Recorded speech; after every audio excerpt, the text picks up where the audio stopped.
Livro A Gênese, de Allan Kardec. Capítulo 5. Sistemas do mundo antigo e sistemas do mundo moderno. 1. A primeira ideia que os homens formaram da Terra, do movimento dos astros e da constituição do universo, deve ter tido como base, na sua origem, apenas os dados obtidos através do uso dos sentidos. Ignorando as leis mais elementares da física, como também as forças da natureza, e dispondo de uma visão limitada como meio de observação, eles só podiam julgar as coisas pelas aparências. Ao ver o sol aparecer pela manhã, de um lado do horizonte, e desaparecer à tarde, do lado oposto, concluíram naturalmente que ele girava em torno da Terra e que esta permanecia imóvel. Se tivéssemos dito aos homens daquela época que acontecia justamente o contrário, responderiam que tal coisa era impossível e ainda diriam: vemos o sol mudar de lugar e não sentimos a Terra se mover. 2. A pequena extensão das viagens, que naquela época raramente ultrapassava os limites da tribo ou do vale onde moravam, não permitia que se constatasse a esfericidade da Terra. Então, como os homens poderiam supor que a Terra pudesse ser uma esfera? Mas, se ela fosse realmente uma esfera, os homens só poderiam se manter nos pontos mais elevados.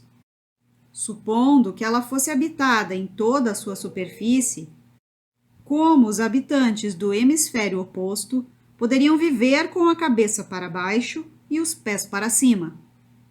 Se levássemos em conta o movimento de rotação da Terra, o equilíbrio das pessoas seria ainda mais difícil.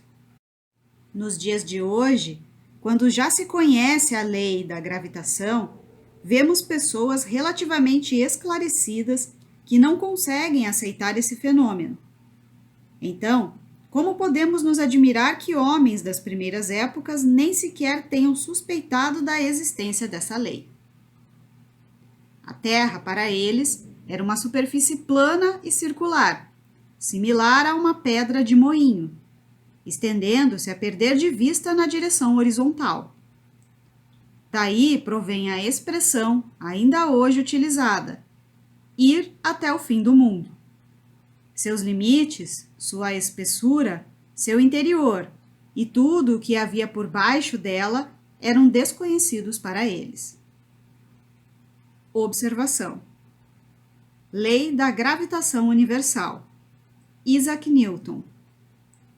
Duas partículas quaisquer do universo se atraem gravitacionalmente por meio de uma força que é diretamente proporcional ao produto de suas massas e inversamente proporcional ao quadrado da distância que as separa.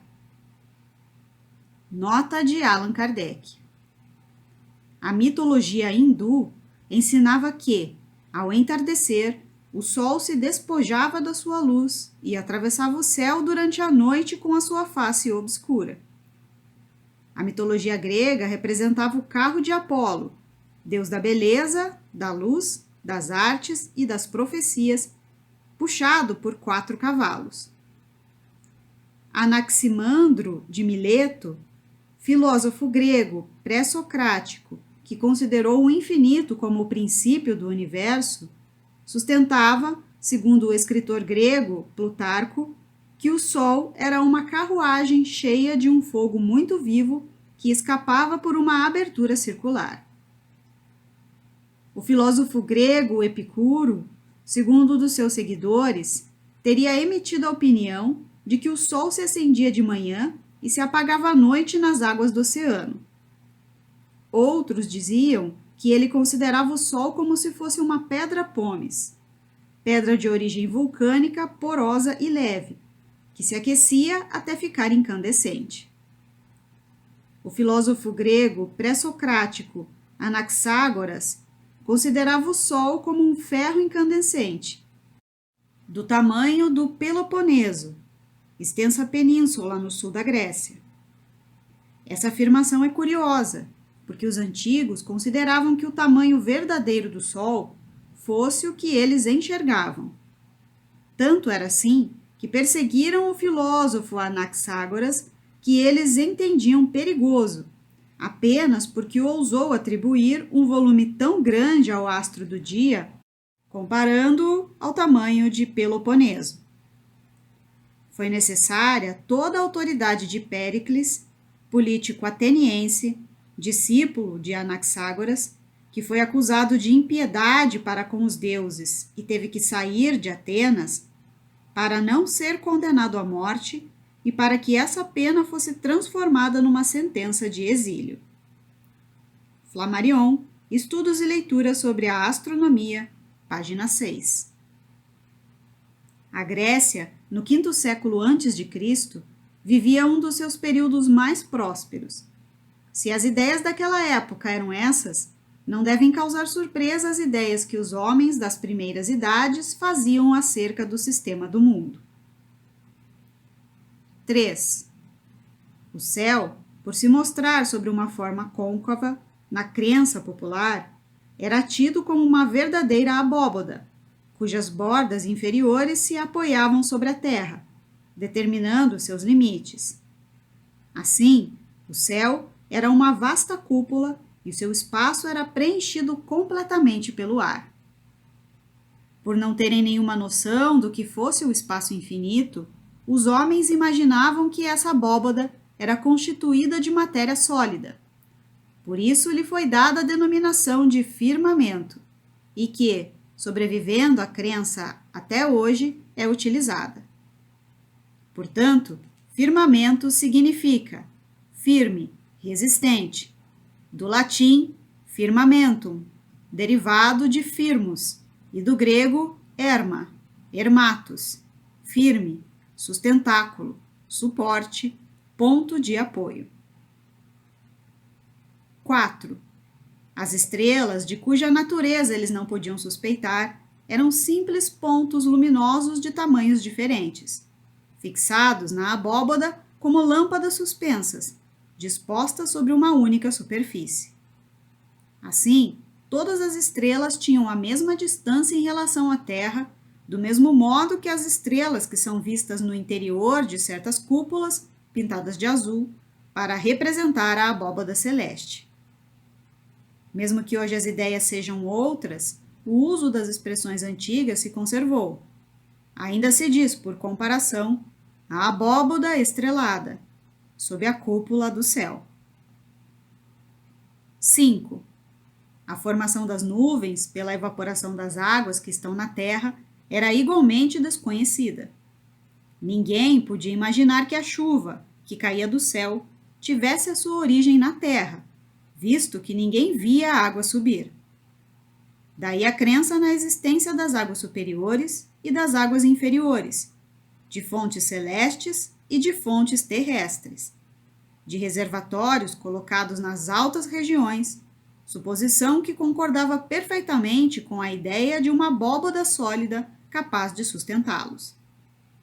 As águas superiores, escapando pelas frestas da abóbada, caíam em forma de chuva e, conforme essas frestas fossem mais ou menos largas, a chuva variava de intensidade, ou seja, era branda, torrencial ou diluviana.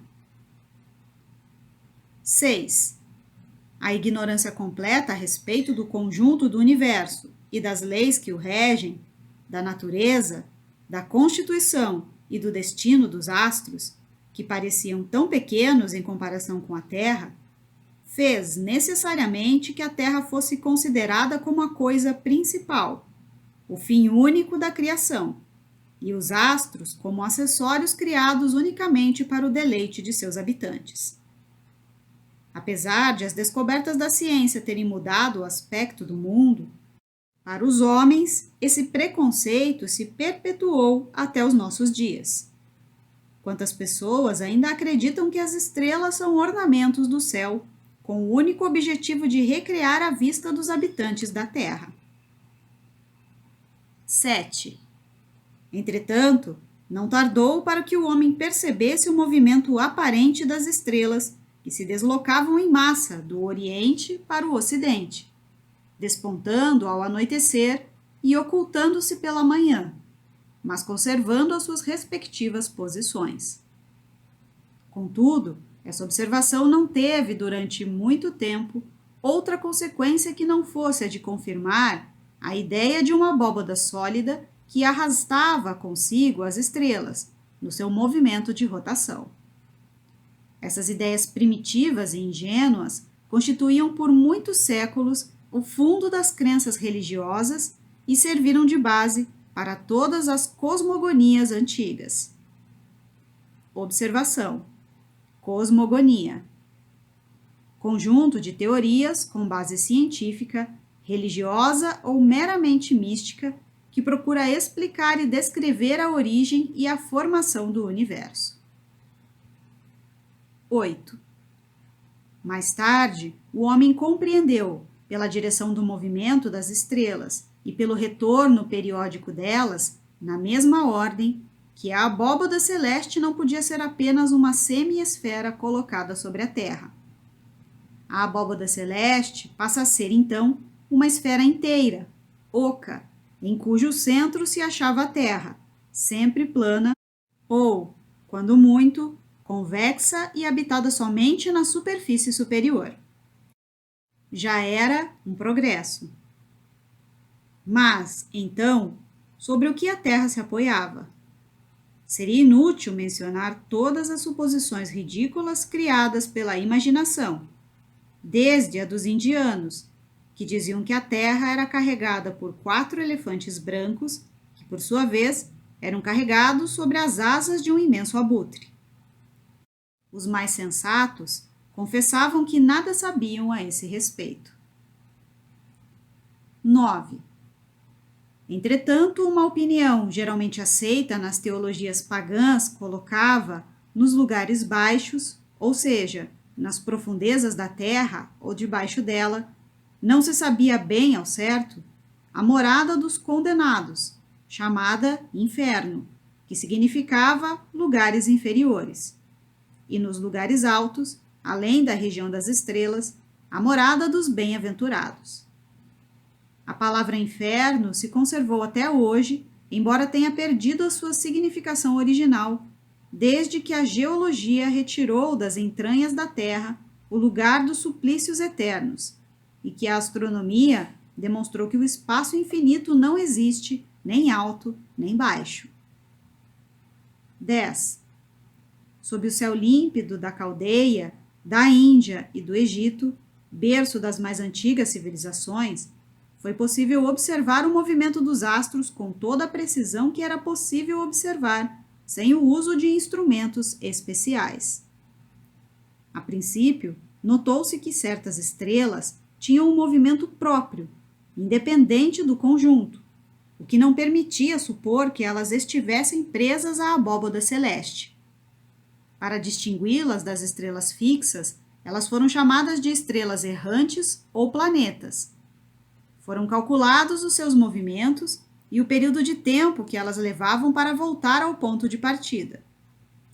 No movimento diurno da abóbada estrelada, observou-se a imobilidade da estrela polar, em torno da qual as outras descreviam, em 24 horas, círculos inclinados paralelos, uns maiores, outros menores, conforme a distância em que se encontravam da estrela central, polar.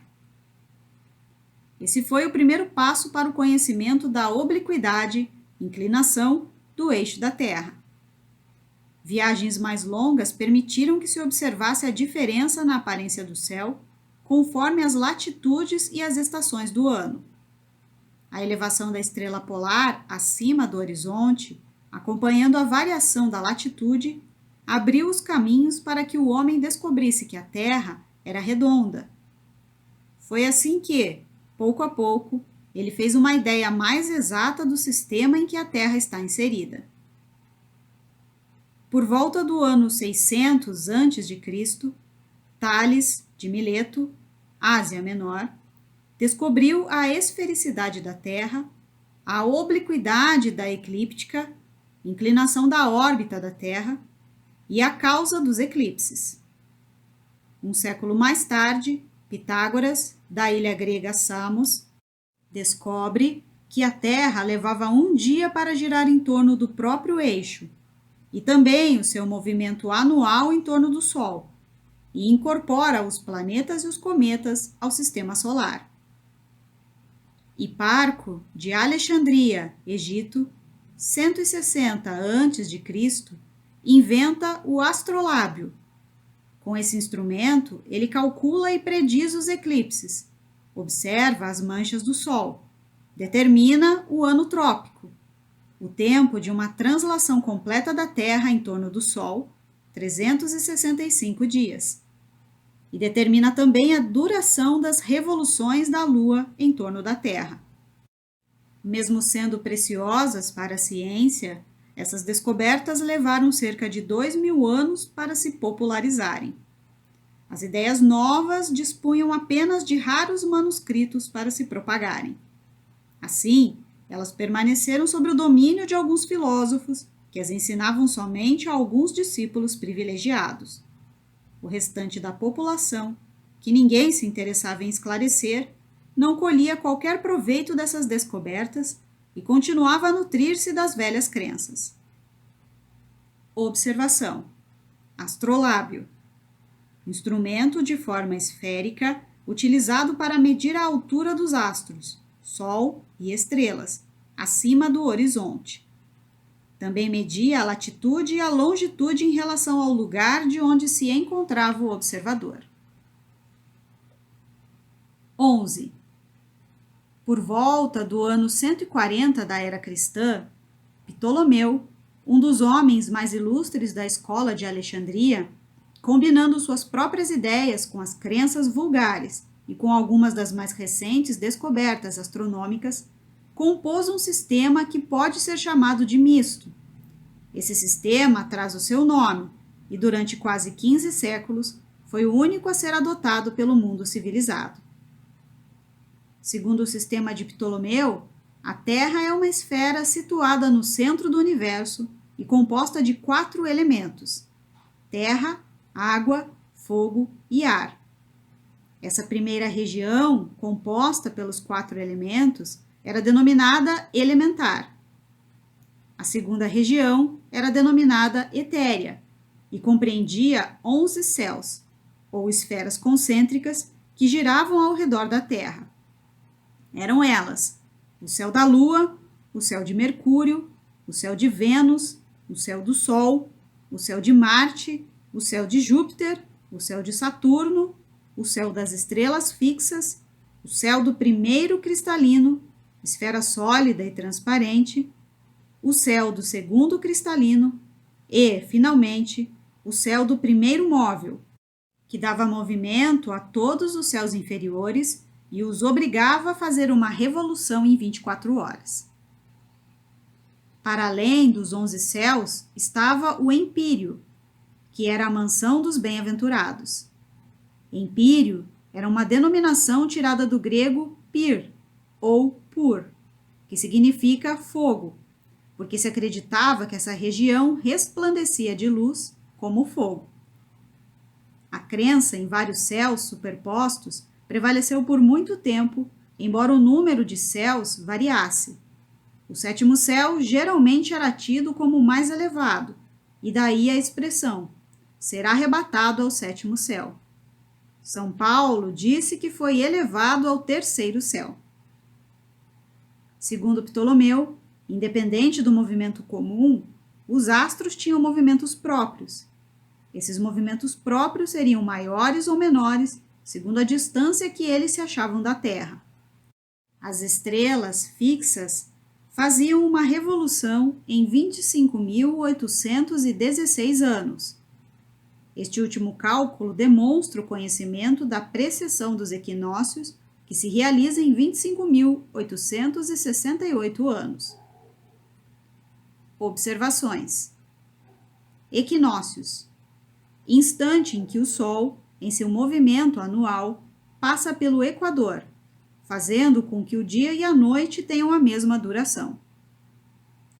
Precessão: movimento vagaroso do eixo de rotação de um corpo celeste, resultante da influência exercida sobre ele por um ou mais astros. 12. No começo do século XIX, Copérnico, célebre astrônomo, nascido na cidade de Thorn, na Prússia, retomou as ideias de Pitágoras e concebeu um sistema que teve um acolhimento favorável, porque a cada dia era confirmado por novas observações. Esse novo sistema não tardou a substituir o de Ptolomeu.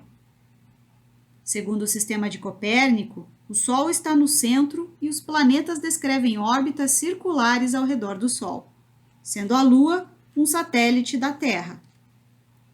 Um século mais tarde, em 1609, Galileu, natural de Florença, inventa o telescópio.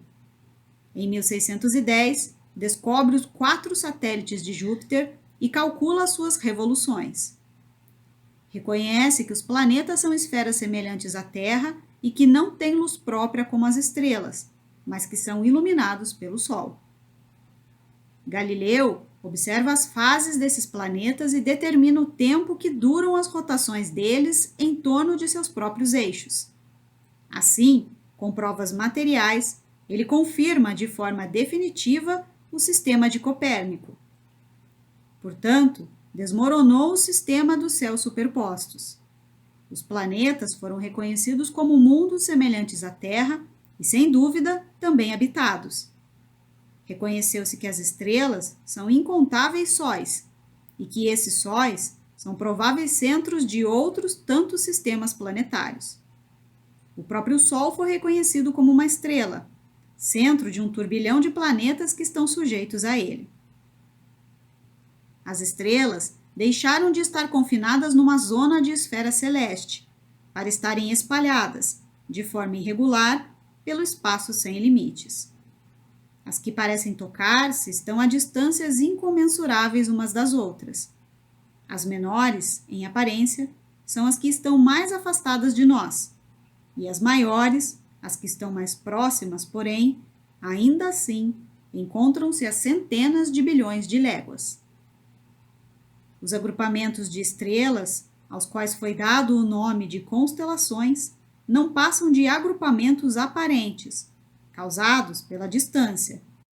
Suas figuras nada mais são do que efeitos de perspectiva, semelhantes às figuras que se formam para a visão daquele que se coloca num ponto fixo e observa luzes dispersas numa vasta planície, ou que observa árvores numa floresta. Na realidade, esses agrupamentos não existem. Se pudéssemos nos transportar para a região de uma dessas constelações, à medida que nos aproximássemos dela, a sua forma desapareceria e novos agrupamentos de estrelas apareceriam à nossa frente. Ora, desde que essas constelações só existem na aparência, o significado que a crença popular e supersticiosa lhes atribui é ilusória, e a sua influência sobre a vida dos homens somente pode existir na nossa imaginação. Para distinguir as constelações, os homens lhes atribuíram nomes tais como Leão, Touro, Gêmeos, Virgem, Balança, Capricórnio, Câncer, Órion, Hércules, Ursa Maior, ou Carruagem de Davi, Ursa Menor, Lira, etc. Para representar essas constelações, deram-lhe nomes fantasiosos que lembram essas formas, mas que em nenhum caso guardam qualquer relação com a forma aparente que esse grupo de estrelas compõe. Assim, seria inútil procurar essas figuras no céu. A crença na influência das constelações, sobretudo daquelas que constituem os 12 signos do zodíaco, tem sua origem na ideia associada aos nomes que elas receberam. Se a constelação que se chama Leão tivesse recebido o nome de asno ou de ovelha, certamente os homens teriam lhe atribuído uma influência completamente diferente. 13. A partir de Copérnico e Galileu, as velhas cosmogonias, descrições hipotéticas da criação do mundo desapareceram para sempre. A astronomia só podia avançar e nunca recuar.